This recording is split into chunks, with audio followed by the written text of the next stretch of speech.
Welcome from Philadelphia at the Academy for Private Practice. I'm Joe Patrice. Bob Ambrogi. Elie Mystal. And we're on the road with the Legal Talk Network.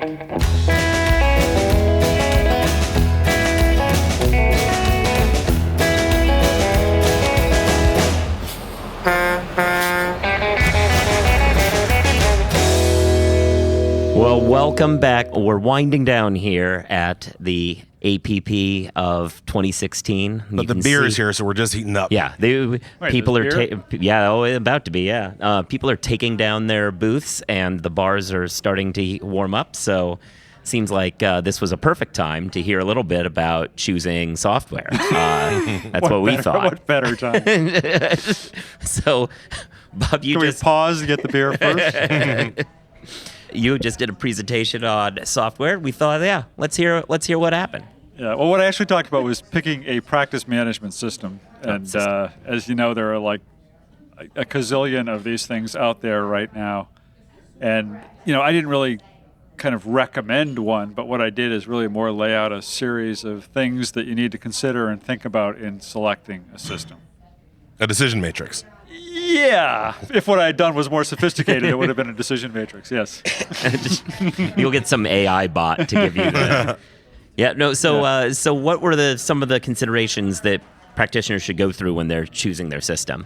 Well, the first one I started with is really just the question of, do you want a cloud system or do you want a locally installed system? And I answered that one for everybody. Pretty easy. You want a cloud one. Yeah. I mean, I hope the debate is over on that, and anybody who's looking at, if you're shopping for a practice management system right now, you're not going to be looking at any of the legacy systems. The cloud systems are just where it's at right now in terms of mobility and ease of getting started and price and everything else.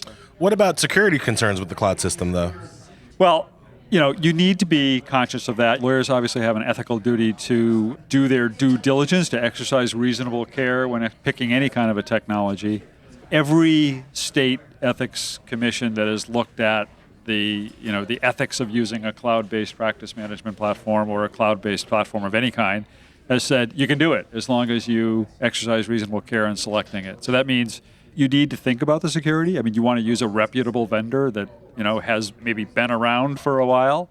I wrote earlier this year about this one practice management system that was being run by a guy who was being sued for embezzlement and impersonating a lawyer.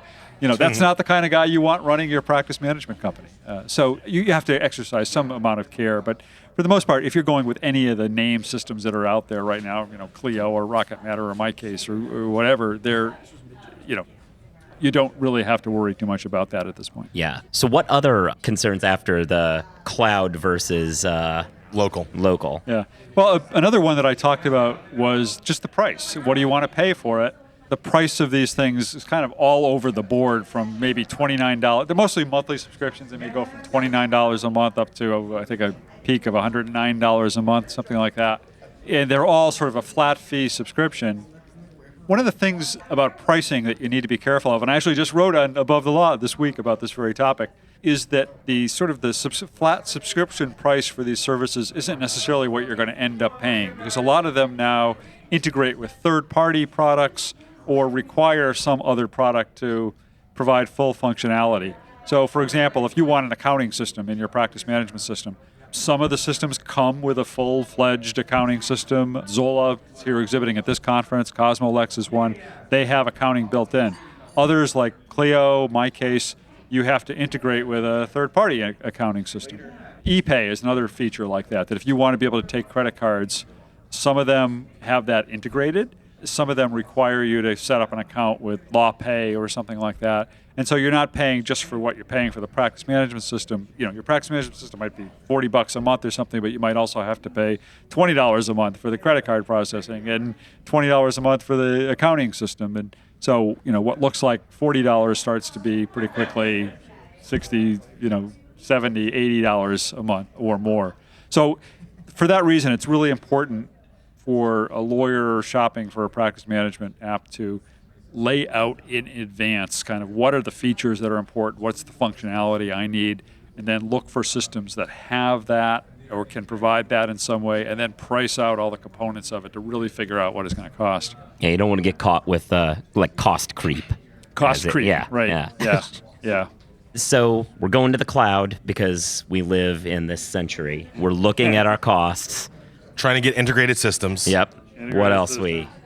Another thing really just comes down to what are the features that you want to have. All of the practice management systems at this point have sort of the same core set of features, which is, matter management, contact management, calendar management, document management, some level of billing and timekeeping system. So then you start to look beyond that, or what are some of the other features? As I said earlier, you need to make a list. And what's going to be important to you. If you're a litigator, you're going to want probably a rules calendaring application that will let you, automatically calculate deadlines based on whatever jurisdiction you're in. Some of them integrate with third-party ones. I don't think any of them actually have that built into it. So that's something. If you want to have your legal research integrated in some way in your practice management application, there are actually only 3 platforms that will integrate with a research platform. Thomson Reuters has Firm Central that integrates with Westlaw, Clio integrates with Fastcase, and Cosmolex integrates with CaseMaker. So if you use one of those your primary research tool, and you want to have it be able to sort of track your research time and documents back into your practice management system, then that's a consideration. So there's sort of a list of things you can look at and say, are these important to me, and what platforms provide that? Another one now that it's becoming more popular, sort of a CRM system for managing the intake of new clients. Practice management systems start at the point that you've got the client. Right. And they don't manage the process of bringing in new clients. So there are applications out there now that do that. Lexicata is one that's become popular. Intake 123 is another one. Clio integrates with both of those. Can't remember if anybody else integrates with those. But so again, if that's something you need to find a system that will integrate with those things. Do you have a sense of how many lawyers or small and solos are using these systems? Are we approaching 100%? Are we still in an early adopter phase? Where are we? We're still in an early adopter phase. I mean, I think the systems we're talking about are primarily systems for smaller firm lawyers. The large firms have a whole different sort of set of systems. I mean, I'm hearing more that maybe 20% of small firm lawyers have adopted some kind of a practice management system. And it really depends on your practice in the first place, whether you even want one. I mean, I don't use one. I talk about it, but my practice That's is amazing. My main practice is as a lobbyist, which is all flat fee retainer billing, and I do ADR work, which is kind of all flat fee by the case billing. So I don't have cases to manage per se, and I don't have ongoing clients to manage per se. So I don't feel I need one. Another ATL columnist I was talking to him earlier today, Jeff Benyon, is here at this conference saying the same thing. The nature of his practices, he doesn't feel that he needs a practice management system. So, that's kind of an initial question. And if you're a solo, maybe you've cobbled together something using Dropbox and Excel or whatever that's working just fine for you. Maybe you don't need it. If you start to get into a 2 or 3 or more lawyer firm, then there's really going to be advantages to this. And one of the biggest advantages is simply knowing where all your stuff is and having it all talking to each other and integrated with each other. So it's lawyer know thyself. Like, do you actually need this thing? Take a hard look at your own practice. Yeah. I think you got to do that. Yeah. Well, all right then. I think we've come to the end of this edition of On the Road with the Legal Talk Network. Be sure to subscribe. Be sure to give it reviews. Be sure to, every time you're driving somewhere, roll down your window and scream out the window, hey, listen to On the Road on the Legal Talk Network. Also download the app so you can listen to all the Legal Talk Network shows. And with that, we will talk to you another time on an episode of On the Road with the Legal Talk Network.